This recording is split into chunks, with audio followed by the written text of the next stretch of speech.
This is the Hidden Killers podcast with Tony Brueski, featuring former FBI Special Agent and Chief of the Counterintelligence Behavioral Analysis Program, Robin Dreeke.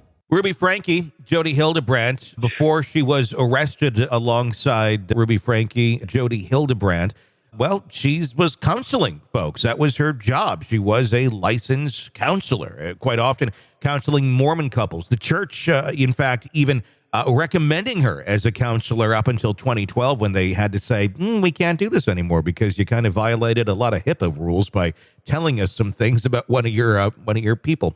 Anyway, she had this counseling service, people coming out of the woodwork now talking about how much they believe Jodi Hildebrandt methodically separated spouses, pathologized patients' behavior as evidence of various addictions that didn't exist, and encourage people to cut off others who weren't living in accordance with exactly what she said they should do.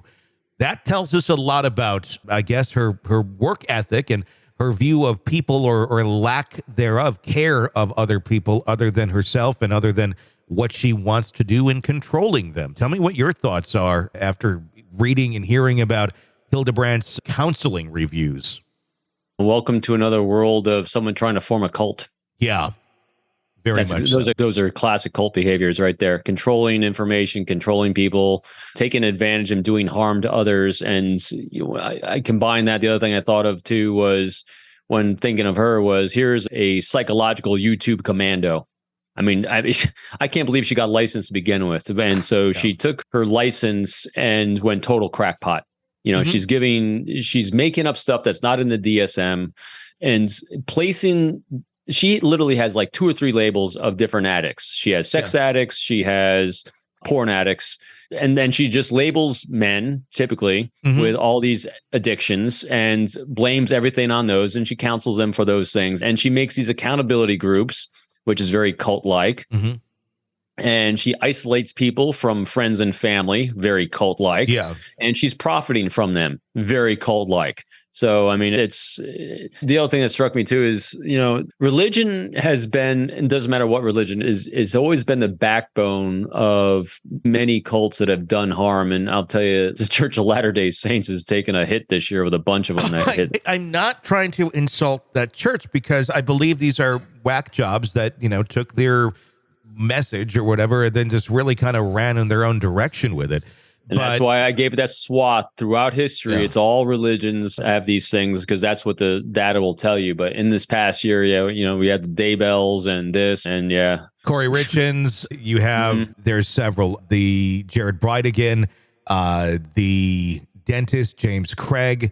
Yeah, I mean, it's like a good, at least 35% of the cases we've covered this year have all been LDS or at one point have been LDS. It's rather bizarre for being a religion that really, in terms of the whole population of our country, is not that big. It's very disproportionate in the amount of horrible things we're seeing coming out of members or former members versus other groups, it seems.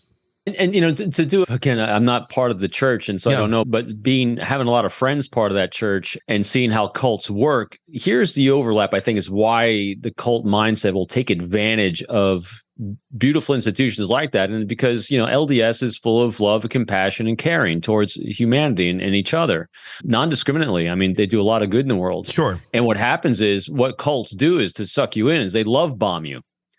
And that's one of the things they do is they take people that are feeling a little disenfranchised in some part of their lives and they love bomb you. And so what love bombing is, they show you a lot of attention. They give you a lot of, positive encouragement and they suck you in with the love bombings as now they slowly indoctrinate you into the abnormal behaviors. Yeah. And so, and in this case with these 2 women, what they've done is, well, especially the one, I'm sorry, her name just totally blew my mind. Hildebrandt is she's coming in to love bomb you, to take care of you and fix you as she slowly tells you how messed up you are and here's what you have to do to fix yourself.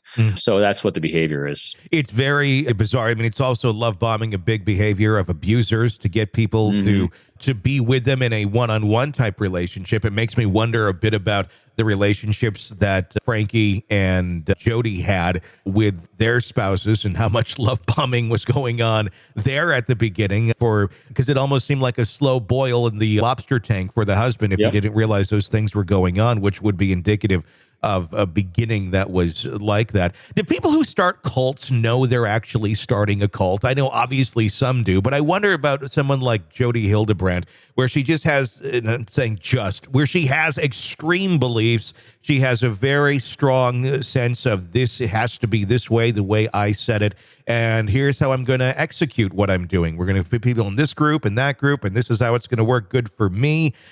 Is that someone who's inadvertently starting a cult just by how they're trying to arrange things? And then at the end of the day, oh shit, you have a cult. Yeah, they have no idea they're doing it. They're just being who they are. Yeah. And without a check and balance, and if you're, again, it comes down to what makes cults, again, one of the other factors of cults is the charismatic leadership at the top. And if you're charismatic, you can get people to buy into your slow trickle of abnormal behavior, and it becomes normalized. And then if you start doing trauma bonding along with it, after the love bombing, where you take out the stick and you whack them a bunch from it. But just as they're about to run away and just as you're about to lose them, you love bomb them again, and then you guilt them into staying. I mean, so it becomes a very unhealthy cycle, because people generally ask, how can normally good, strong, stable human beings become part of a cult? Well, that's how. Everyone can be extremely susceptible to it. I've read a couple of really good books on cults and cult formations, and people in general be very shocked and surprised about how vulnerable people can be to that, because kind of going what we were saying at the very beginning, we all crave and need strong, healthy relationships in our lives. And what happens is they come in and they will give you on the surface, a strong, healthy relationship that you have been missing in your life at the beginning. Or even if you haven't been missing it, they'll just outlove you out of everyone else. So even people that have strong, healthy relationships, they'll find a piece of their lives that may or may not be being taken care of, that these people will come in and take care of it with no ask. And that's the key. At the very beginning of these things, there's no ask. And so it's unconditional love and attention and validation without an ask. It's a very powerful motivator for human beings psychologically. It initially would tell someone on the other side, oh, they really care, because they're not demonstrating they want something else out of me, until it's too late. And that's when that tends to come in. Because the ask will be conditional at that point. And then if you want, because then what happens is, and this is what happens in trauma bonding, you become addicted to the attention you're getting. And when that attention is then being held at ransom for the action you'll take, and it's a slow escalation, then you have groupthink that starts taking place. That's why people become isolated. So the only information you're consuming in validation is from other people already doing the same behavior. So, hey, if everyone else is doing it, I must be okay. We think of cults, we think of these big organizations, we think of compounds, like Waco and such, when that sort of thing comes to mind. That's really not how it is quite often. A lot of times I think cults seem to be very small groups, ones we don't even hear about or know exist, because it doesn't always have to be a giant group that's in that groupthink of that specific leader. It can be just a handful of people. And I think there's probably far more of these sort of things going on than we are even aware about, and many of them probably don't remotely classify themselves as a cult or think of themselves that way. Right. And cult, I know, gets it's a negative connotation word, but at the same time, most things in the world start out as a cult, which is a small group of people with a charismatic leader at the head and here's where small group of people, charismatic leader, there's lots of things that hit that. But what happens, a couple of the other criteria of a cult is that isolation, that's huge things, that people start becoming isolated from outside influences and outside information, control of information and control of what people are thinking. So they don't have to be isolated in sense of proximity to other human beings, but isolated in the information that they're consuming and what they're being provided. And the other thing too is that it's for profit of some way.